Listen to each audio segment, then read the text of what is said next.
Be ready. 5 seconds. Start. Mr.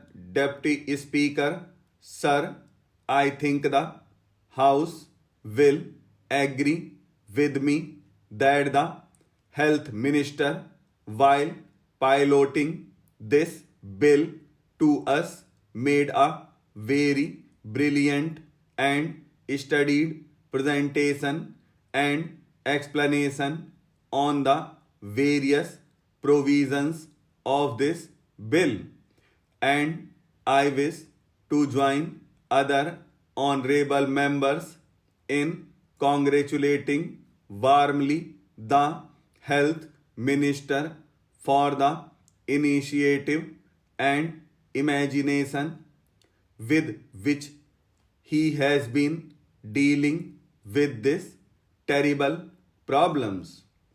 This is a good measure in the right direction because of the fact that several of the honorable members who have spoken before me have touched on the various aspects of the law.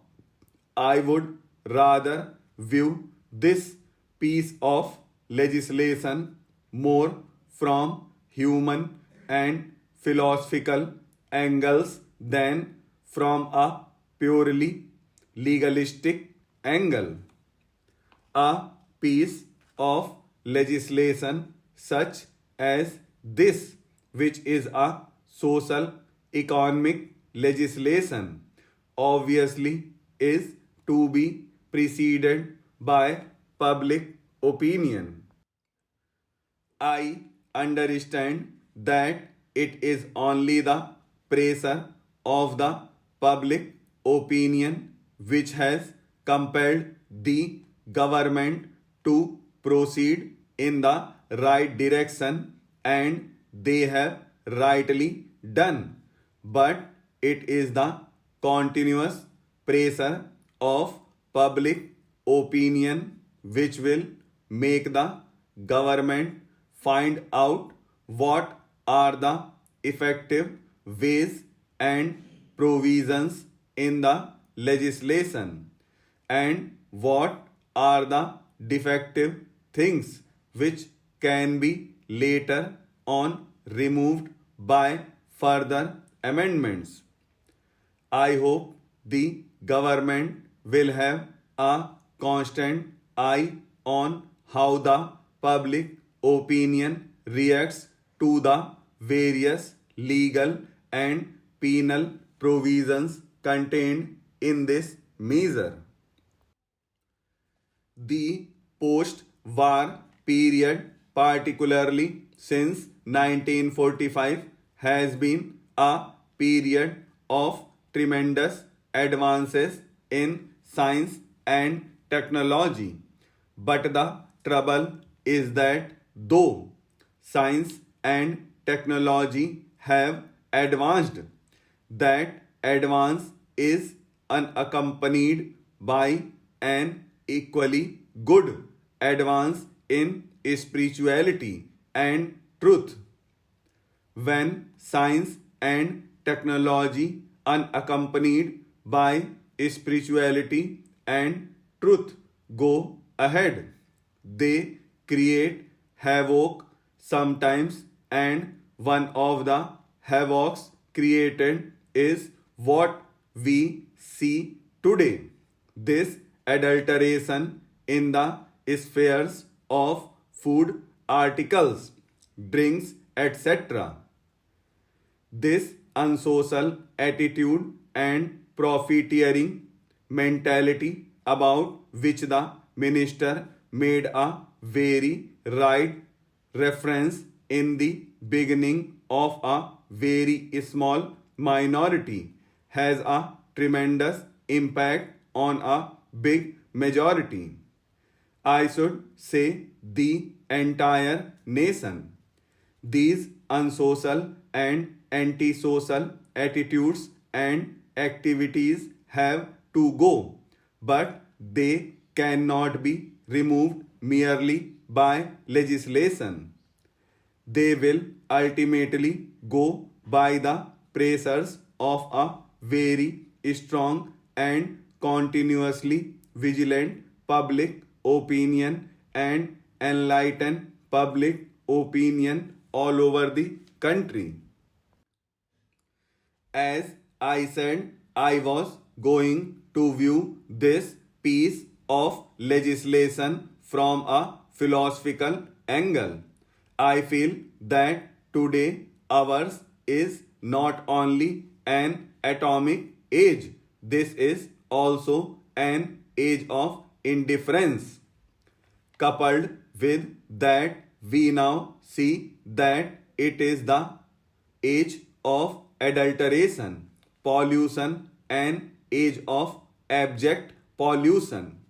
We find that citizens, even when their interests are concerned, are not interested in trying to eradicate those dangers or defects. Ultimately, the state cannot go beyond a certain point. It is the citizens' rightful vigilance and active involvement which can really do a lot in terms of eradicating some of these social evils. Do we find adulteration only in food articles or only in drinks? I dare say adulteration and pollution are found these days in each and every field.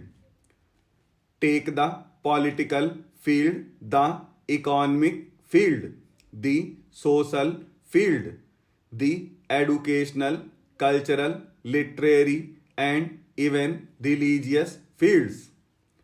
In fact, no field of human activity is today left out where there is not some kind of adulteration practiced.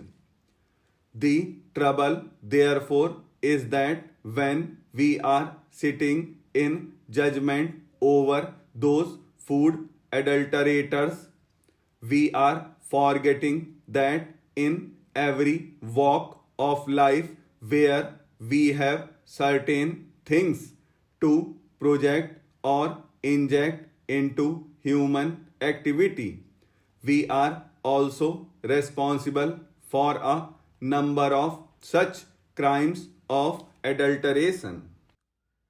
Therefore, I feel that when we look at this problem, we should not forget to look at this problem in its totality also. When it comes to food and drinks adulteration, I want today that it is not only injurious to health, but it means slow and systematic and final death. Death may come at the end, but before it come finally, the man is failing in health, failing in the energy, and failing in exhibition because of the adulteration. Therefore, I feel that if you want to tackle this problem, then the government must also, through this legislation, do two things. The minister has already made a mention of it. First is the implementation. Implementation must be quick and speedy, and he must guard against possible increase in corruption also, because after all, when the state machinery or any machinery for that matter has to implement, we must not empower that machinery with such powers that the honest and the innocent are harassed. I know the minister himself said in the beginning that undue punishment and harassment will not be done to honest traders in this regard. Therefore, I want that the implementation should be quick and at the same time proper safeguards should be there to see that corruption does not creep in a greater amount.